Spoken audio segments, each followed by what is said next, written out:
السلام علیکم ورحمۃ اللہ وبرکاتہ۔ سورہ انعام پڑھ رہے ہیں اور آج اس کا پڑھیں گے ہم 15 رکوع اور آیت ہے 122۔ اعوذ باللہ من الشیطان الرجیم،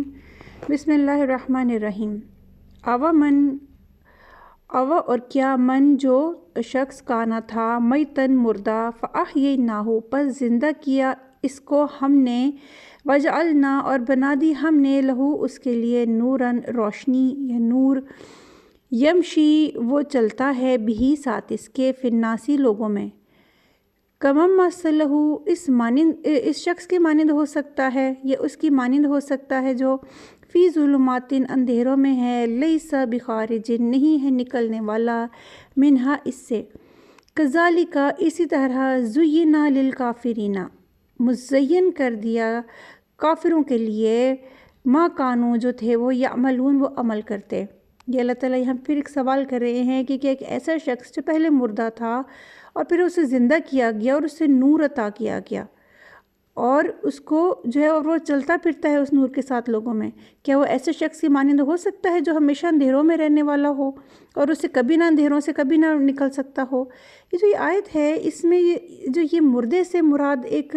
کفر میں بسا ہوا دل ہے۔ یہاں مردے سے مراد ڈیڈ پیپل نہیں ہے، کیونکہ موت ایک ایسی چیز ہے جس کی اللہ میاں کے نزدیک کوئی ایگزسٹنس نہیں ہے، اس کو کہتے ہیں ایک ٹرانزیشن ایک لائف سے دوسری لائف میں۔ یہاں مردے سے مراد ہوتی ہے وہ شخص جس کا دل کافر ہوتا ہے، اندھا بہرا گونگا وہ ہوتا ہے جو ہدایت کی بات سن کر اللہ کی نشانی دیکھ کر بھی سمجھ نہیں پاتا ہے۔ قرآن میں اسی طرح اللہ تعالیٰ نے بیان کیا ہے ان ریالٹیز کو۔ اللہ تعالیٰ کہہ رہے ہیں کہ ایسا شخص وہ جو بھی ہے جو پہلے اگر کفر میں ہے، اللہ اس کو اوپر احسان کرتا ہے، اس کو زندگی بخشتا ہے اور اس کو جو ہے وہ یعنی اس کو ہدایت کی طرف اس کا دل موڑتا ہے اور اس کو نور عطا کرتا ہے، یعنی اس کو یہ قرآن روشنی اللہ کی ہدایت عطا فرماتا ہے۔ اللہ تعالیٰ اس کو قرآن سمجھنے کی توفیق دیتا ہے اور وہ اس روشنی کے ساتھ لوگوں میں چلتا پھرتا ہے۔ کیا وہ ایسے شخص کی طرح ہے جو اندھیروں میں بھٹک رہا ہے ہمیشہ کے لیے؟ اللہ تعالیٰ فرما رہے کہ اسی طرح ہم مزین کر دیتے ہیں کافروں کے لیے ان کے اعمال جو ہیں، یعنی وہ جو اندھیرے میں بھٹکتا وہ شخص ہے جو اندھیرے میں پھر رہا ہے اور وہ کبھی سے نہیں نکل سکتا، وہ جو کر رہا ہے وہ اسی کو ہی صحیح سمجھنے لگ پڑتا ہے، وہ اسی کو ہی صحیح جانتا ہے، اس کی عقل شعور اس مدار سے باہر ہی نہیں نکلتی۔ قرآن دیکھیں اپنی تفسیر خود کرتا ہے، سورہ بقرہ میں جیسے آتا ہے کہ اللہ ولی الذین آمنوا، کہ اللہ تعالیٰ ولی ہے، دوست ہے، ساتھی ہے ان لوگوں کا جو ایمان لائے، یخرجوا من الظلمات الی النور وہ انہیں نکالتا ہے اندھیروں سے طرف نور کے، اولیاؤہم الطاغوت اور وہ جو لوگوں طاغوت کے ولی ہیں،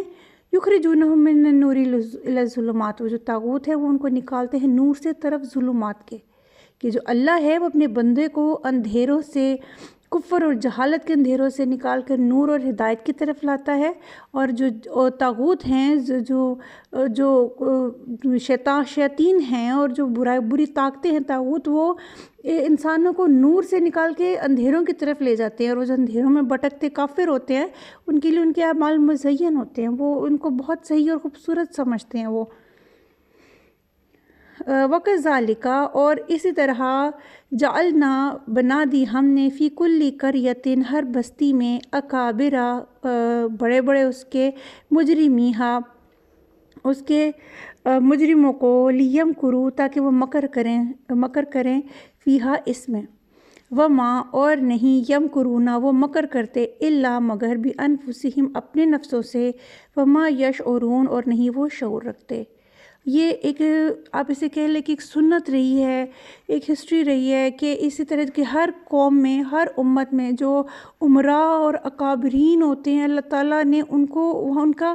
جو ہے ایک طرح سے مجرم بنا دیا ہوتا ہے کہ وہ اس قوم کے لیے بھی وہ آزمائش کی طرح ہوتے ہیں، وہ کمزوروں کو مجبور بھی کرتے ہیں اللہ کے راستے اور صحیح راستوں سے بھی روکتے ہیں، ان کے لیے مسائل بھی کھڑے کرتے ہیں اور وہ مکر اور چالیں بھی کرتے ہیں۔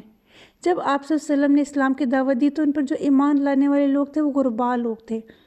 کہ جب نجاشی کے پاس گئے لوگ ہجرت کر کے، جو ہم پڑھتے تو اس نے جب ان سے سوال کیا، اس نے پوچھا کہ کون سا طبقہ آپ صلی اللہ علیہ وسلم پر ایمان لاتا ہے، تو انہوں نے کہا کہ غریب غرباء ان پر ایمان لاتے ہیں۔ تو نجاشی جو عیسائی تھا جس کا آپ صلی اللہ علیہ وسلم نے غائبانہ نماز جنازہ پڑھایا تھا، اس نے کہا تھا کہ یہ سچے نبی کی نشانی ہے کہ اس پہ سب سے پہلے غریب لوگ ہی ایمان لاتے ہیں۔ آپ صلی اللہ علیہ وسلم نے فرمایا کہ جو اللہ کا دین ہے وہ غریب تھا اور ان قریب پھر غریب ہو جائے گا، یعنی بہت سے لوگ اس میں اسلام والے داخل تو ہوتے ہیں، لیکن دنیا کا مال دولت ایک ایسی چیز ہے جو انسان کو اللہ کے راستے سے بھٹکانے کے لیے بہت ایک بڑی جو ہے نا وجہ بن جاتی ہے، کہ جب انسان کے پاس مال دولت ہوتی ہے تو وہ اپنے آپ وہ تکبر میں آ جاتا ہے اور وہ غلط راستوں پہ زیادہ آسانی سے چلتا ہے بنسبت ان کے جو بے بس اور مجبور ہوتے ہیں اور اللہ کے آسرے پر ہوتے ہیں ہر وقت۔ تو جو ہے ہوتے، لیکن اگر انسان سمجھے تو یہ جو عمراء ہیں ہوتے یہ بھی اللہ کے آسرے پہ ہیں، یہ اللہ ہی کا ان پہ فضل ہوتا ہے کہ ان کے پاس مال ہوتا ہے، لیکن ان کی عقل اندھی ہو جاتی ہے۔ اسی طرح اللہ تعالیٰ کہہ رہے ہیں کہ جو ہر بستی میں یہ حضرت موسیٰ کی دعا ہم نے پڑھی ہوئی ہے پچھلی صورتوں میں کہ یا اللہ تو نے ان کو جو یہ عمراء ہیں فرعون ہیں ان کو مال و دولت اس لیے دیا کہ یہ جو ہے غربا کو جو ہے اللہ کے راستے سے روکے اور ہمارے لیے جو ہے وہ سختیاں کھڑی کریں۔ اللہ تعالیٰ نے کہا کہ وہ یہ سنت ہے، یہ کہ ایون جو آپ صلی اللہ علیہ وسلم پہ لوگوں نے اعتراض لگائے تھے وہ یہ تھے کہ یہ قریش کے جو ہے یہ عمراء میں سرداروں میں سے نہیں ہے یہ، لیکن وہ بہترین انسانوں میں سے تھے۔ یہ اللہ نے کس کو چننا ہوتا ہے، اللہ نے اپنے جتنے انبیاء چنے اللہ نے بہترین انسان چنے۔ تو جو اکابرین ہوتے ہیں وہ ان کا پہلے ان کا اعتراض ہی یہ تھا آپ صلی اللہ علیہ وسلم پر انکار کرنے کا کہ ہم میں سے کوئی سردار پہ نبوت اترتی تو پھر ہم ایمان لے آتے، لیکن کیا کرتے ہیں جو وہ امیر ہوتے ہیں وہ اپنے مکر و فریب میں پڑے ہوتے ہیں، وہ اس میں مکر کرتے ہیں، لیکن اللہ تعالیٰ کہہ رہے ہیں کہ وہ صرف اپنی ذات کے ساتھ اپنے نفسوں کے ساتھ مکر کرتے ہیں، لیکن ان کو اس بات کا شعور نہیں ہوتا۔ وَإِذَا جَاءَتْهُمْ اور جب آتی ہے ان کے پاس آیتن کوئی نشانی، قالو وہ کہتے ہیں لن نؤمن حتی نؤتا، ہرگز نہیں نؤمنا ہم ایمان لائیں گے، حتیٰ کہ یہاں تک کہ نوتا ہم دیے جائیں مثل ما اوتیا اس جیسا جو دیا گیا رسول اللہ کے رسول، کہ جو اللہ کے رسول کو ملا جب تک وہ ہمیں نہیں ملے گا ہم ایمان نہیں لائیں گے۔ یہ ان کی امارت اور ان کی سرکشی اور ان کی دولت کا غرور ہوتا ہے جو یہ ان کا ایسا کہنے پہ مجبور کرتا ہے، ان کے شیطان کے بہکاوے ہوتے ہیں جو ان سے ایسی باتیں کراتے ہیں اور ان کو اس طرف موڑتے ہیں۔ اللہ اعلم اللہ زیادہ جانتا ہے، حیث یجعل رسالتہ وہ جہاں اللہ زیادہ جانتا ہے کہ جہاں وہ رکھتا ہے رسالت اپنی کو، کہ اللہ نے کس کو رسول کا درجہ دینا ہے یہ اللہ جانتا ہے۔ سیصیب الذین ان قریب پہنچے گی الذین ان کو جنہیں اجرموا جرم کیے، صغار ذلت عند اللہ کے ہاں، وعذاب شدید اور عذاب بڑا شدید، بما کانوا یمکرون بوجہ اس کے جو تھے وہ مکر کرتے، کہ وہ اللہ کے رسول پر بھی اعتراض لگاتے ہیں کہ ہم پر اترتی وہ نشانی اور آیتیں جو رسول پہ اتری تو ہمیں مان لاتے، لیکن اللہ نے کس کو چننا ہے نبوت کے لیے تو اللہ بہتر جانتا ہے، اور اللہ نے جتنے انبیاء چنے ان میں وہ سب اپنے دور کے بہترین انسان تھے، حضرت ابراہیم، حضرت موسیٰ اور جتنوں کے ہم نام پڑھتے اور جانتے ہیں، بے حد ہمبل پرسنالٹیز اور بے حد بہترین انسان، اور ان میں سب سے بہترین ذات ہمارے پیارے نبی پاک صلی اللہ علیہ وسلم کی، کہ حضرت جبریل امین نے فرمایا ایک دفعہ آپ صلی اللہ علیہ وسلم سے کہ میں نے تمام مشرق اور مغرب کو ٹٹولا لیکن میں نے آپ سے بہتر کسی کو نہیں پایا۔ اللہ تعالیٰ اور اس بات پہ آپ صلی اللہ علیہ وسلم خود بھی فخر کرتے تھے اور خود بھی وہ جو تھے وہ کہتے تھے کہ اللہ تعالیٰ نے مجھے بہترین خاندان میں سے اللہ تعالیٰ نے ابراہیم کی اولاد میں سے اسماعیل کی اولاد کو اور اس میں جو ہے آگے جو قبیلے ہیں ان میں قریش کو اور قریش میں بنو ہاشم کو میں سے اور بنو ہاشم میں سے مجھے بہترین چنا اللہ پاک نے۔ تو ہمارے نبی پاک صلی اللہ علیہ وسلم ہاشمی قریشی اور بہترین انسان تھے کہ ان کی نبوت کے اعلان سے پہلے ہی کفار بھی ان کے صادق اور امین ہونے کی گواہیاں دیتے تھے، کہ جو تھا یہ ایرانی بادشاہ تھا غالباً ہرکل نام تھا، اس کے سامنے یہ جو تھے ابو سفیان، اس نے کہا تھا کہ نبی پاک صلی اللہ علیہ وسلم جو ہے وہ سچے انسان اور بہترین انسان ہے اپنے قبیلے کے، تو جو ہے جس کی وجہ سے وہ ایمان لے آیا تھا ان پہ۔ تو لیکن یہ کہ کفار بھی آپ صلی اللہ علیہ وسلم کی صداقت کا اور ایک بہترین انسان ہونے کا اقرار کرتے تھے، تو اللہ بہتر جانتا ہے کہ اس نے کس کو نبی اور نبوت کا درجہ دینا ہے۔ نبوت رسالت بڑی اللہ کی پیاری نعمت ہے، یا ایک ایسی ذمہ داری بھی ہے جو اللہ تعالیٰ ان خاص اور چنے ہوئے لوگوں کو عطا فرماتا ہے جو سب سے بہترین ہوتے ہیں، اور جو قیامت تک کا دین ہے وہ اللہ تعالیٰ نے تمام مخلوقات میں سے سب سے بہترین ذات ہمارے پیارے نبی حضرت محمد صلی اللہ علیہ وسلم کو عطا کی، اور جو ہے جن کے بعد کوئی نبی نہیں قیامت تک آئے گا، اور جو ہے یہی شریعت محمد صلی اللہ علیہ وسلم ہے جو قیامت تک کے لیے لاگو ہے۔ اللہ تعالیٰ کہہ رہے ہیں کہ ان قریب جن لوگوں نے جرم کیے ان کو ان کی اپنی جو جرم ہیں، اپنی جو گناہ ہیں، ان کی وجہ سے ذلت پہنچے گی اللہ کی طرف سے، اور عذاب پہنچے گا بہت شدید بوجہ اس کے جو وہ مکر اور وہ چالیں چلتے ہیں اور جو وہ غلط کام کرتے ہیں۔ فَمَن یُرِدِ اللّٰهُ فَمَن پس جس کو یُرِدِ اللّٰهُ چاہتا ہے اللہ ان یہدیہ یہ کہ وہ ہدایت دے اسے، یشرح وہ کھول دیتا ہے صدرہ سینہ اس کا للاسلامی اسلام کے لیے، کہ اللہ تعالیٰ فرما رہے ہیں کہ وہ جس شخص کو ہدایت دینا چاہتے ہیں اس کے لیے دین اسلام کے سینے کو کشادہ فرما دیتے ہیں، اس کے لیے وہ اس کو اپنے دل سے اس کو ایکسیپٹ کرتا ہے، اس کو بھلائی کو، اور اللہ تعالیٰ اس کا سینہ کھول دیتے ہیں۔ وَمَن یُرِد اور جس سے وہ چاہتا ہے ان یضلہ کہ وہ گمراہ کر دے اسے، یجعل صدرہ وہ بنا دیتا ہے سینہ اس کا ضیقاً تنگ، حرجاً بہت گھٹا ہوا، نہایت گھٹا ہوا، کأنما جیسا کہ یصعد وہ مشقت سے چڑھ رہا ہو فی السماء آسمان میں۔ کذالک یجعل اللہ اسی طرح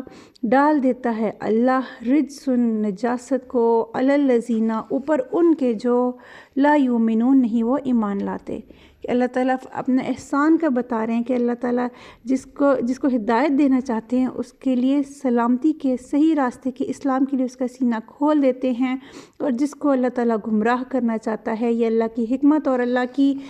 کا علم اور اللہ کی حکمت کی بنیاد پر ہے، اور وہ اس کا سینہ تنگ کر دیتے ہیں، اور اتنا وہ تنگ ہوتا ہے کہ جیسے اس کو آسمان پر چڑھنا پڑ گیا۔ اور اسی طرح اللہ تعالیٰ جو ہے وہ جو ایمان نہیں لاتے ان پر اللہ تعالیٰ رجس ناپاکی اور گندگی ان پر ڈال دیتا ہے کہ وہ برائی میں پڑے رہتے ہیں۔ وَهَذَا صِرَاطُ رَبِّكَ وَهَذَا اور یہ صراط راستہ ہے ربِّكَ آپ کے رب کا مستقیمہ سیدھا، قد فصلنا الآیات تحقیق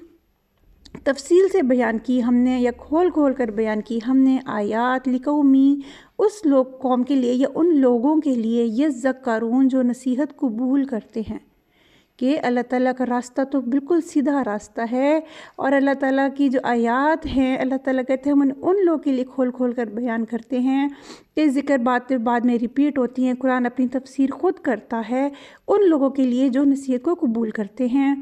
لہم دار السلامی ان کے لیے گھر ہے سلامتی کا، عند ربہم ان کے رب کے پاس، وہو ولیہم اور وہ ولی ہے ان کا یا ساتھی ہے ان کا، بما کانوا یعملون بوجہ اس کے جو وہ عمل کرتے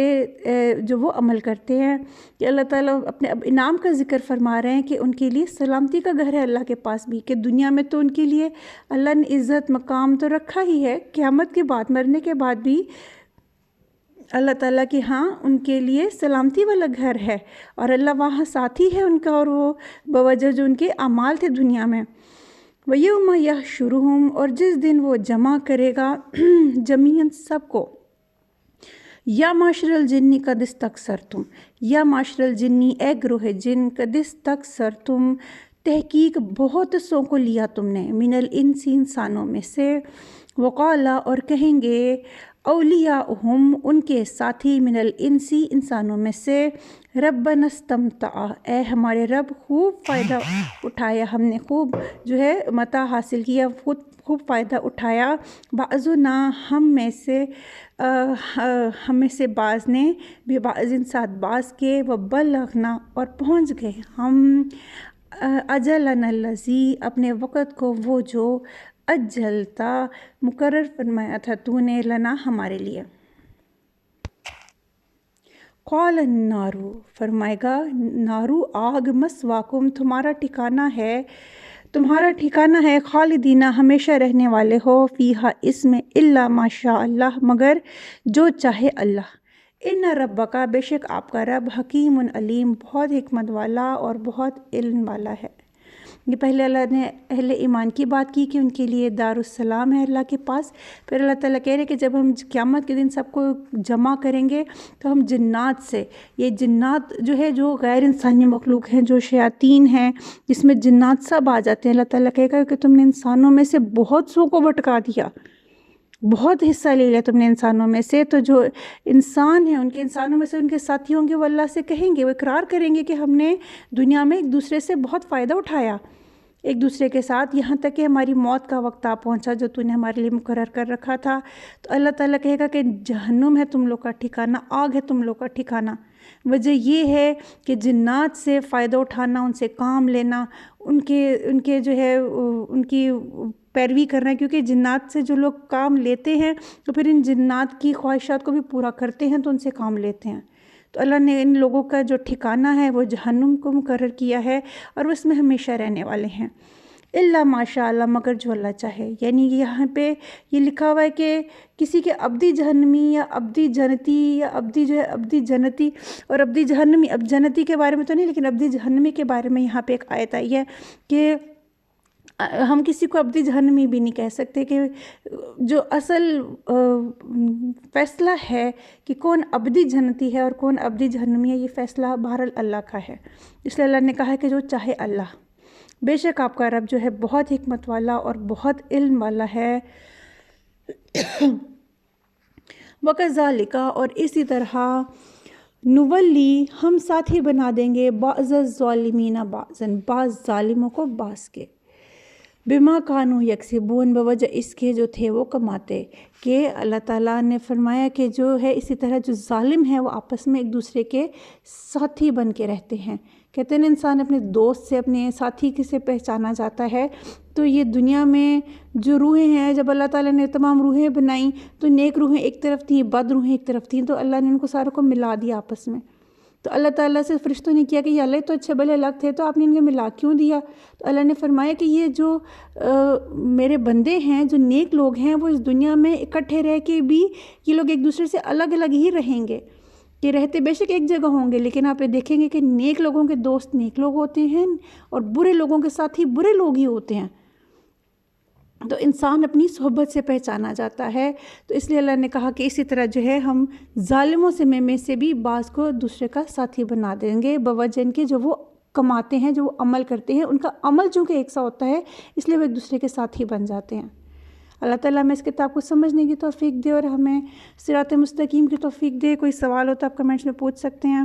چینل سبسکرائب کر لیا کریں تاکہ آپ کو نوٹیفیکیشن وہ اس کی آن کریں تاکہ آپ کو ہر رکوع کا آپ کو نوٹیفیکیشن مل جائے۔